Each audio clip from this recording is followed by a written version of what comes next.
Good morning Ashutosh sir की तरफ से। चलिए बिना देरी किए हम आपके सामने कुछ क्वेश्चन रखे हुए हैं और जहां एक्सप्लेन की जरूरत होगी वहां एक्सप्लेन भी करेंगे। टोटल 6 क्वेश्चन है और उसको एक्सप्लेन भी किया जाएगा। तो देखा जाए कि कौन कौन से क्वेश्चन आपके सामने आज हम रख रहे हैं। पहला क्वेश्चन है कि मौलिक अधिकार किस देश के संविधान से लिया गया है।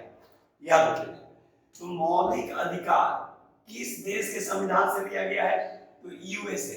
सुन लीजिएगा, भारतीय संविधान के भाग 3 और अनुच्छेद 12 से 35 में मौलिक अधिकारों की व्याख्या है।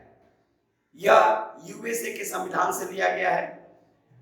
इसके अंतर्गत 6 मौलिक अधिकार हैं। पहले 7 थे, लेकिन संपत्ति के अधिकार को 44वें संविधान संशोधन 1978 के अधिनियम के तहत हटाकर उसको कानूनी रूप दे दिया गया। तो इस लिहाज से वर्तमान समय में हमारे मौलिक अधिकारों की जो संख्या है वो 6 है। अब ये 6 कौन कौन है हम बोल दे रहे हैं, ध्यान से आप लोग सुनिएगा। पहला है समता का अधिकार, ये 14 से 18 में है। दूसरा है स्वतंत्रता का अधिकार, 19 से 22। तीसरा है शोषण के विरुद्ध अधिकार, 23-24। चौथा है धार्मिक स्वतंत्रता का अधिकार, 25 से 28। पांचवा है सांस्कृतिक एवं शिक्षा का अधिकार, 29-30। और फिर संवैधानिक उपचारों का अधिकार, अनुच्छेद 32 से 35। तो 32 में, तो 32 को कहा गया संवैधानिक उपचारों का अधिकार, यानी अगर हमारे मौलिक अधिकार पे ठेस पहुंचता है तो हम उसके लिए सुप्रीम कोर्ट में अनुच्छेद 32 के तहत जा सकते हैं और फिर 226 के तहत हम लोग हाई कोर्ट में जा सकते हैं। तो क्वेश्चन क्या था, मौलिक अधिकार किस देश के संविधान से लिया गया है? तो यूएसए के संविधान से, यानी संयुक्त राज्य अमेरिका के संविधान से मौलिक अधिकार को हम लोग ग्रांट किए हैं। दूसरा क्वेश्चन, सुरक्षा परिषद में अस्थायी सदस्य देशों की संख्या कितनी है? तो ध्यान रखिएगा, ये 5 है। 5 कौन कौन? तो यूएसए, ब्रिटेन, चाइना, फ्रांस और रसिया। एक बार फिर से सुन लेंगे, संयुक्त राज्य अमेरिका, ब्रिटेन, चाइना, फ्रांस और रसिया। लेकिन अभी आपसे एक क्वेश्चन इसमें पूछा जा सकता है कि सुरक्षा परिषद में अस्थायी सदस्यों की संख्या, तो अस्थायी पूछेगा तो अस्थायी सदस्यों की संख्या जो होती है वो 10 होती है।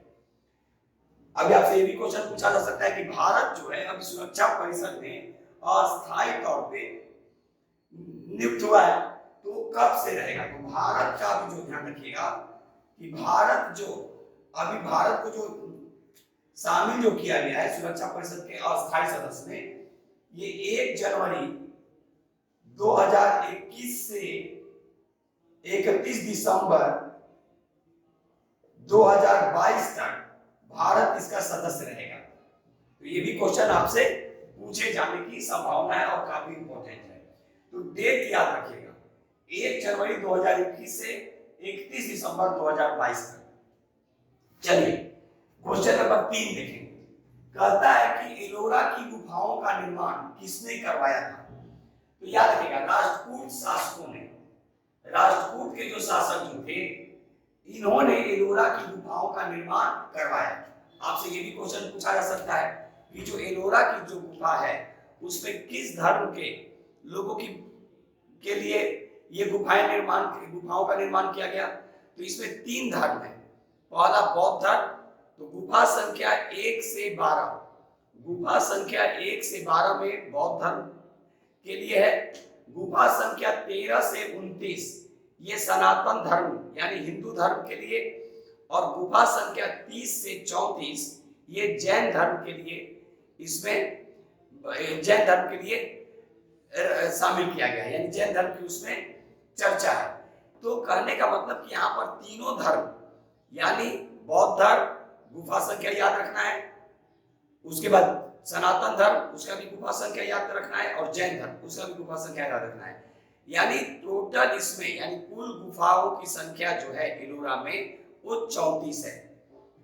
चलिए आगे तृतीय बौद्ध समिति की अध्यक्षता किसने किया था, याद रखिएगा।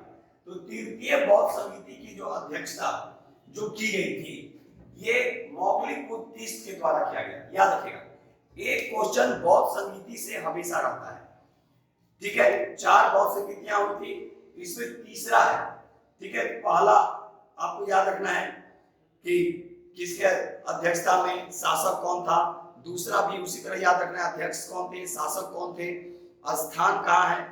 तीसरा में भी यही चीज, शासक कौन, अध्यक्षता किसने, स्थान कहाँ। चौथा में भी इसी तरह आपको याद रखना है कि शासक कौन, अध्यक्षता कौन और स्थान कौन। तो यहाँ पे ये क्वेश्चन था, याद रखिएगा कि तृतीय बौद्ध समिति की अध्यक्षता किसने की थी, तो ये मौलिक के द्वारा इसकी अध्यक्षता की गई। चलिए क्वेश्चन नंबर 5, यूपीएससी का अध्यक्ष हाल ही में किसे बनाया गया है, याद रखिएगा। तो डॉक्टर मनोज सोनी को संघ लोक सेवा आयोग का अध्यक्ष बनाया गया है। ये प्रदीप कुमार जोशी का स्थान लेंगे, इस चीज को याद रखिएगा।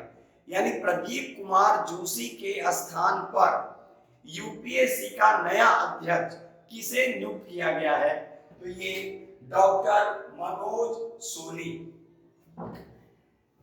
चलिए नेक्स्ट क्वेश्चन है, त्वरण कैसी राशि है, याद रखिएगा। तो त्वरण जो है ये सदिश राशि है। एक हम आपको एक तरीका बता रहे हैं, थोड़ा सा आपको लगेगा कि अरे उसमें भी कैसे, लेकिन इसको याद रखिएगा 99% अगर आप वहां पे भूल रहे हैं तो आप आंसर बना के आ जाइएगा। एक फार्मूला हम दे दे रहे हैं बीटी, ध्यान रखिएगा, इंग्लिश में नहीं हिंदी में याद रखेंगे। बल, वेग, विस्थापन और टी से त्वरण, ये सभी के सभी सदिश राशि है, इस चीज का रखेगा। यानी यहां पे हम लिख दे रहे हैं टी से त्वरण, यानी बल, वेग, विस्थापन और त्वरण, यानी बी से बल, हिंदी में याद रखना है, बी से वेग, बी से विस्थापन और टी से त्वरण, यानी बी और टी फार्मूले को याद रखिएगा। तो आपका सदिश राशि, यानी अब आपको वहां पे जो क्वेश्चन आएगा कि निम्नलिखित में से कौन सदिश राशि है, तो ये 4 आएंगे तो आपको आराम से हो जाएगा। अगर इनमें से कौन नहीं है, अगर 3 ऑप्शन ये दिया है, चौथा कुछ और है, तो आप कर क्या चाहिए। तो हम चाहते हैं कि आपको वही चीज दिया जाए जो आपके एग्जाम में पूरी तरह से आपको बेनिफिट पहुंचाए, ठीक है। तो क्वेश्चन हम ज्यादा नहीं लाते हैं, लेकिन हम सोचते हैं कि आपको ज्यादा एक्सप्लेन कर दिया जाए, और कम क्वेश्चन इसलिए लाते हैं ताकि आप आराम से इसको पढ़ के आप क्वेश्चन को सॉल्व कीजिए और कॉपी में लिख भी लीजिए। तो चलिए फिर एक नए वीडियो के साथ बहुत जल्द हम आपके सामने मिलेंगे। तब तक के लिए आशुतोष सर और स्पिरिट ऑफ सक्सेस क्लासेस को अनुमति दीजिए। जय हिंद, जय भारत।